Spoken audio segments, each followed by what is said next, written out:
욕망에서부터 시작합니다. 왜냐하면 욕망은 행동을 하게 하는 주된 동기이기 때문입니다. 그 다음, 원하는 것이 무엇인지 알아야 하고 그것을 구체화하십시오. 그런 후에 이루어진 것을 나타내는 하나의 느낌으로 압축시킵니다. 원하는 것을 명확하게 구체화시켰다면 몸을 움직이지 말고 상상 속에서 성취된 것을 나타내는 행동을 경험하십시오. 그 경험이 생생함을 가지고 실제와 같은 느낌을 얻을 때까지 계속 반복하십시오. 아니면 감사합니다, 대단해, 해냈어와 같이 성취를 나타내는 하나의 짧은 구절로 압축시키는 것도 좋습니다. 그 말 또는 상상 속의 경험을 계속 반복하십시오. 그 후에 그 상태 속에서 깨어나든 아니면 잠에 빠지든지 하십시오. 깨어나든 잠에 들든 문제가 되지는 않습니다. 왜냐하면 잠에 들기 전의 상태, 졸린 상태 안에서 그것들이 이루어졌다고 완벽하게 받아들였다면 그 행동은 완성됐기 때문입니다.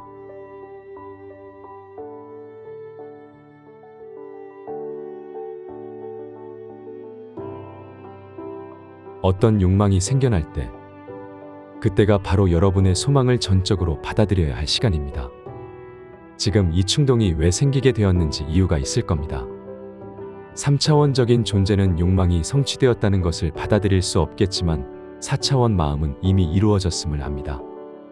따라서 지금 당장 마음속 욕망을 물질적인 현실로 받아들여야 합니다. 집을 하나 짓고 싶다고 가정하겠습니다. 집을 짓고자 하는 충동은 지금 존재하는 겁니다. 하지만 집이 지어지기까지는 나무도 자라야 하고 목수가 집을 지어야 하고 시간이 걸립니다. 이처럼 욕망이 실현되는 데에는 오랜 시간이 걸릴 것 같이 보여도 그것에 순응해서 기다리기만 해서는 안 됩니다. 지금 이미 그것들을 가졌다는 것을 받아들이고 그것 스스로 그것만의 알 수 없는 방식으로 세상에 드러나게 하십시오. 6개월이 걸릴 것이라든가 1년이 걸릴 것이라든가 그런 말을 하지 마십시오. 욕망이 생겨날 때 그것들을 이미 사실인 것으로 받아들이세요. 오로지 여러분만이 일이 성취되는 데에 있어서 시간의 간격을 결정합니다. 그것들이 드러나는 때의 시간은 상대적입니다. 무언가가 이루어지는 것을 기다리지 말고 지금 그것들이 이미 이루어진 것처럼 받아들여 어떤 일들이 일어나는지 보십시오. 여러분에게 어떤 욕망이 일어난다면 우리가 하느님이라 부르는 여러분의 깊은 자아가 말하고 있는 겁니다. 깊은 자아는 욕망이라는 언어를 통해 여러분에게 이미 있는 것을 받아들이라고 말하는 것이지 앞으로 이루게 될 것을 받아들이라고 말하는 것은 아닙니다. 욕망이란 이미 여러분이 그것을 가지고 있다고 말하고 있는 내부의 깊은 자아와 여러분의 대화입니다. 마치 여러분의 마음 상태가 소망이 지금 실현된 것처럼 완전히 바뀐다면 사실로 받아들인 것은 그 모습을 드러낼 겁니다.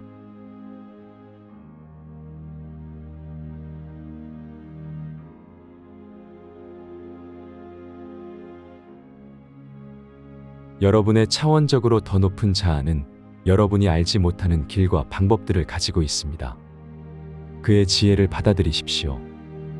소망이 이루어진 것을 느껴서 원하는 것을 자아로부터 여러분에게 주도록 하십시오. 현재 그 자리에 있는 사람이 더 높은 자리로 승진할 수도 있습니다. 혹은 부자와 결혼을 해서 그녀가 일을 그만둘 수도 있습니다. 큰 재산을 상속받거나 다른 곳으로 이사를 가게 될지도 모릅니다. 많은 사람들이 직업을 갖기 원한다고 말하지만 전 이것에 의문이 듭니다. 사람들이 원하는 것은 안정이기 때문에 직업이 있는 안정적인 환경을 원한다고 생각합니다. 그래서 대부분의 여자들이 아침에 일찍 일어나서 일하러 가는 것을 원한다고 생각하지는 않습니다.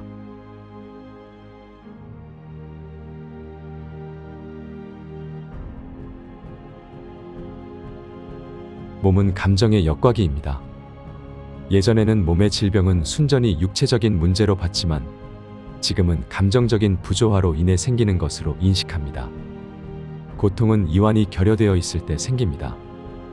잠에 든다면 고통은 사라집니다.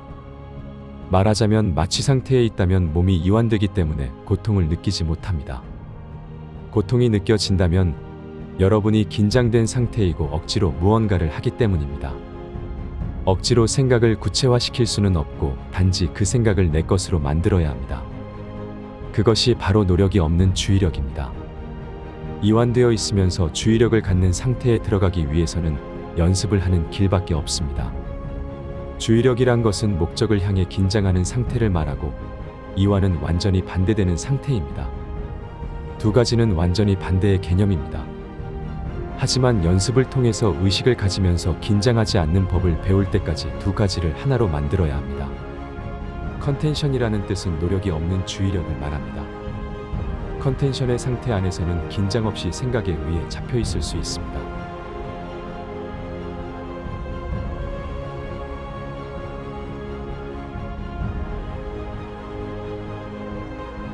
제 정상의 안정을 사실처럼 받아들였더니 사랑하는 이가 죽었다고 생각하지 마십시오.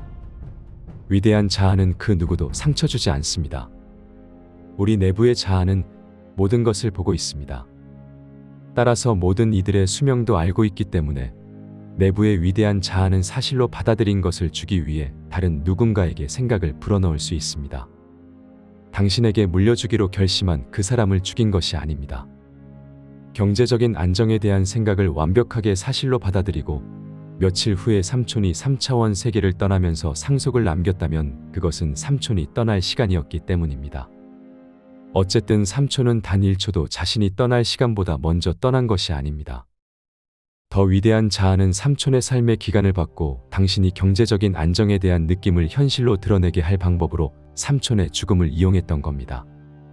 목적을 사실로 받아들이는 것이 그것을 실현시킬 방법을 정합니다. 목적 외에는 어떠한 것도 신경 쓰지 마세요. 목적을 실현시키는 일은 조금도 당신의 짐이 아니라는 사실을 항상 명심하십시오. 당신이 그것을 사실로 받아들였기 때문에 그것은 당신 것입니다.